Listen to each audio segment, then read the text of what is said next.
Vinícius Júnior, por que você não faz gol na seleção brasileira? Por que no Real Madrid você joga muito? Simplesmente craque Neto falou toda a verdade. Parem de babar ovo pro Ancelotti. Falou sobre o Vinícius, falou sobre o Richarlison, falou sobre o Matheus Cunha e como o jogo foi horrível. Enquanto o Galvão defendeu que foi um bom jogo, que jogaram bem, o craque Neto falou toda a verdade sobre o jogo. Espero que você deixe o teu like, se inscreva no canal, manos. Eu tenho que acordar às 5 da manhã para assistir o jogo. São 9 horas de diferença com o Brasil. Então, por favor, me ajuda a chegar aos 45 mil inscritos. É só isso que eu te peço. Bora assistir o vídeo. Bem, amigos, milhões de amigos das redes sociais, milhões de amigos da Bet Nacional, estamos sempre juntos. Olha, eu tenho certeza que muita gente deve estar decepcionada com o resultado e com a forma com que a partida foi jogada neste 0-0 de Equador e Brasil na estreia do técnico Ancelotti.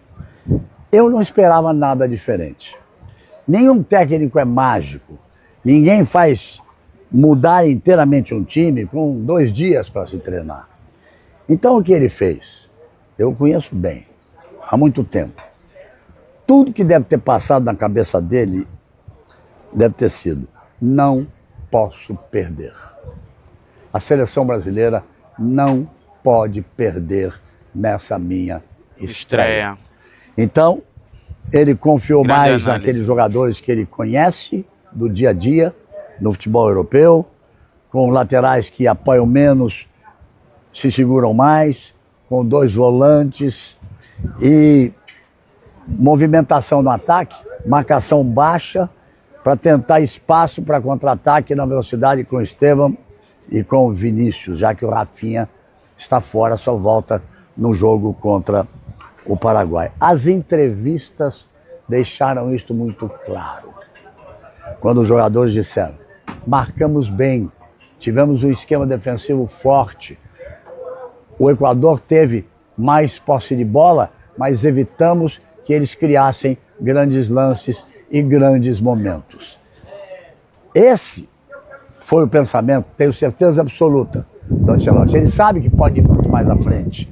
Ele tem Rafinha para voltar, ele tem Rodrigo que está machucado, ele tem várias opções, ele pode mexer no meio campo. Um dia pode até ter um Neymar de volta, se Neymar se recuperar a tempo para outros jogos, ou para sequência de trabalho para a Copa do Mundo. Então, nunca passou pela cabeça dele perder, arriscar para perder? Não.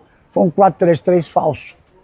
Porque foi um 4-3-3 que foi muito mais uma marcação baixa e fechar os espaços do time adversário e tentar algumas jogadas de contra-ataque. Vamos então aguardar agora, para pensarmos com mais calma, o jogo contra o Paraguai. O Paraguai ganhou do Uruguai.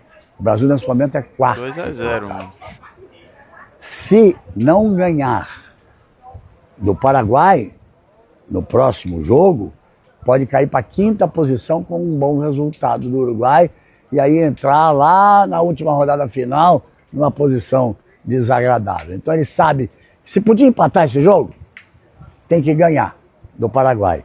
Aí entra o Rafinha, ele pode entrar com o Martinelli, ele pode entrar com 2 volantes, o Rafinha fechando ali o meio campo, 3 atacantes, arriscar um pouco mais, colocar um lateral direito, por exemplo, que suba mais, que se libere mais, soltar mais o time e partir para ganhar o jogo.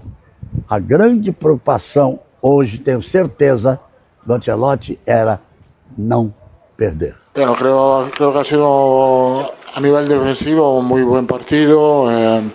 Creo que el equipo ha tenido una buena actitud, orden, han tenido a veces buena presión ofensiva. Creo que atrás lo hemos hecho muy bien, no hemos concedido oportunidades prácticamente.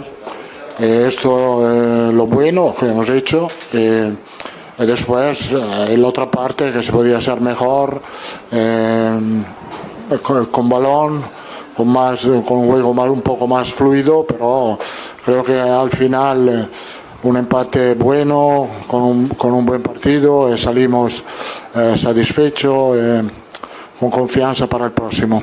Bueno, la emoción, sí, partido especial, de verdad. Esto es mi primer partido como seleccionador, teniendo en cuenta que he hecho con el banquillo más de 1.800 partidos, ha sido algo especial.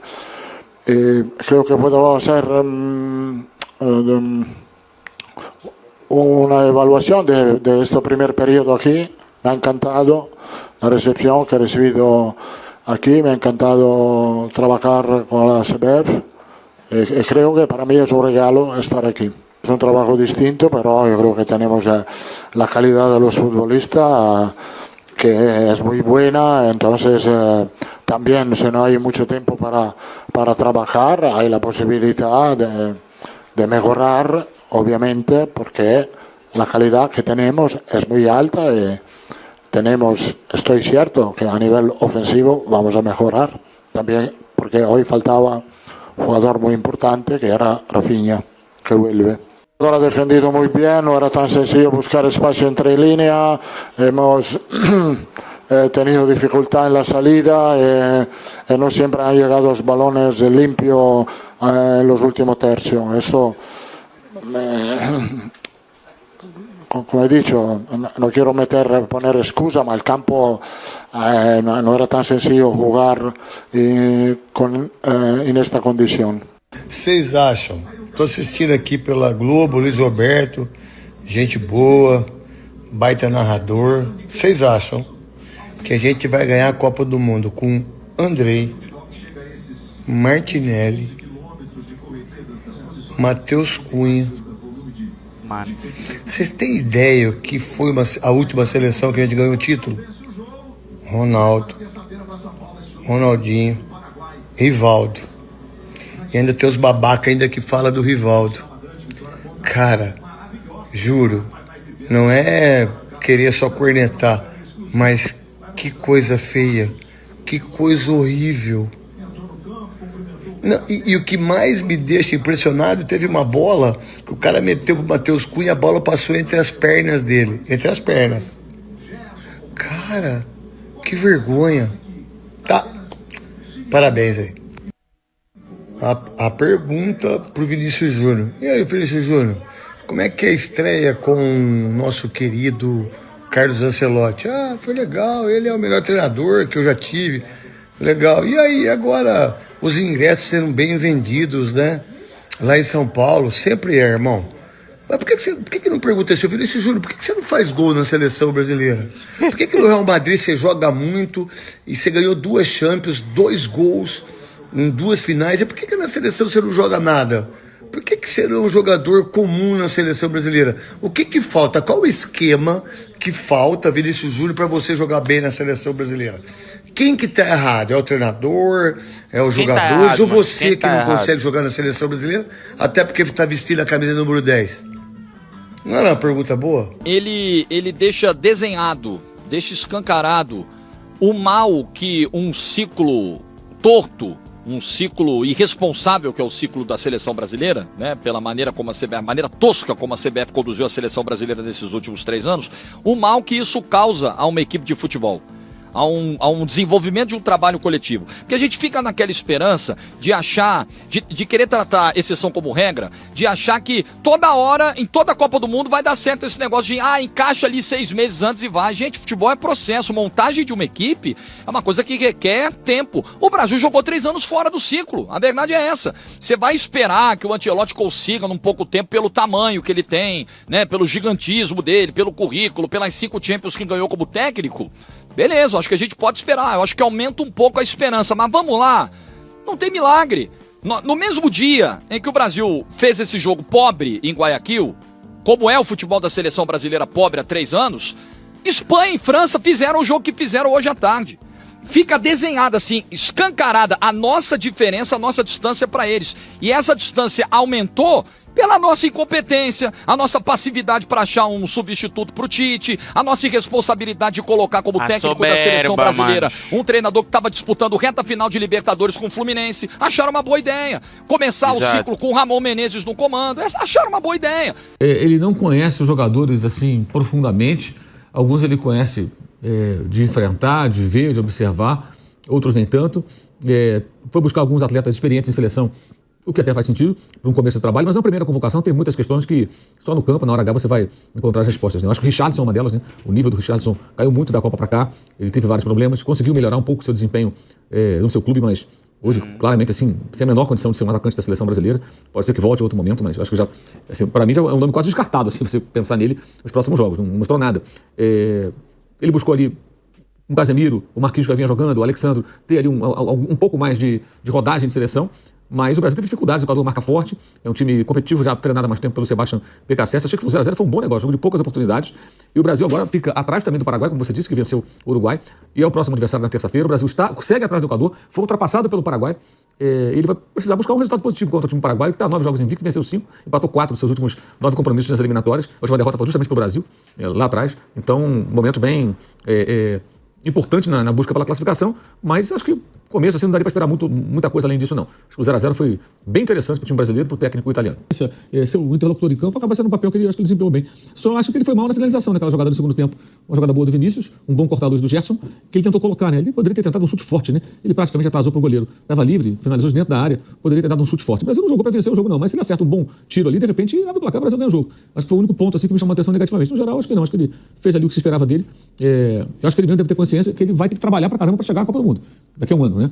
Mas nesse momento acho que ele ajudou, colaborou com o técnico que claramente buscou nele essa referência, esse jogador que ele conhece, que ele pode confiar, até porque ele está conhecendo, na verdade, os atletas. Ele está conhecendo melhor os atletas. Uma coisa é observar, até enfrentar. Outra é trabalhar com o jogador. É treinar o jogador, escalar, passar uma orientação, ver o que o cara consegue fazer, o que ele não consegue desempenhar, a boa vontade para tentar se adaptar a determinadas tarefas que o técnico passa. Isso só mesmo na prática, né? Vai a 34 contra 24 do Equador e do Paraguai.